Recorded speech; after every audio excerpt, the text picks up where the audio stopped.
That's how long Sudan's military now has to hand over power to a civilian government or risk facing more sanctions. And that's after President Omar al-Bashir was ousted last week following a wave of protests over harsh living conditions there. Well, now some Sudanese living here in South Africa want al-Bashir to be taken to the International Criminal Court. Kailishle Kumalo has more. We believe that this is also the demand of the masses, that Bashir have to face the music. One of the prominent political players in Sudan says former President Omar al-Bashir must be taken to The Hague.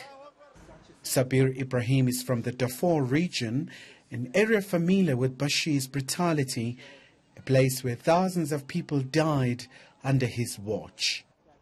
It's resulted in the ICC targeting the former strongman. He has to go to the ICC. That is the demand of the masses.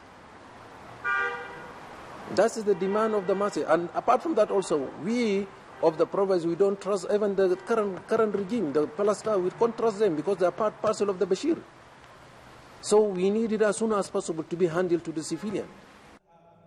Pressure is mounting on the Military Transitional Council to take a step back and hand over governance to civilians.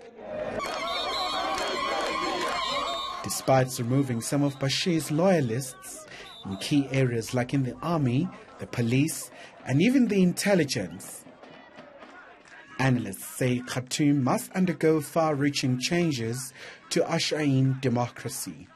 The human rights culture, the state of people's government, and as well as respect of women's rights and the youth, and the release of political prisoners. Now, what does this mean for North Africa when one of the biggest countries like Sudan, president has been toppled? It is key in the sense that the Arab League and the AU, they are now caught up in how to intervene and mediate. For now, the Sudanese embassy in Pretoria is keeping quiet in light of the political crisis, which is far from ending. One of the key demands by pro-democracy groups in Khartoum is for former President Omar al-Bashir's party, the NCP, to be dissolved and bring all its properties to the state. The people say the revolution is about permanent peace in a conflict-ridden nation. Kailishle Kumalo, Pretoria. Congo's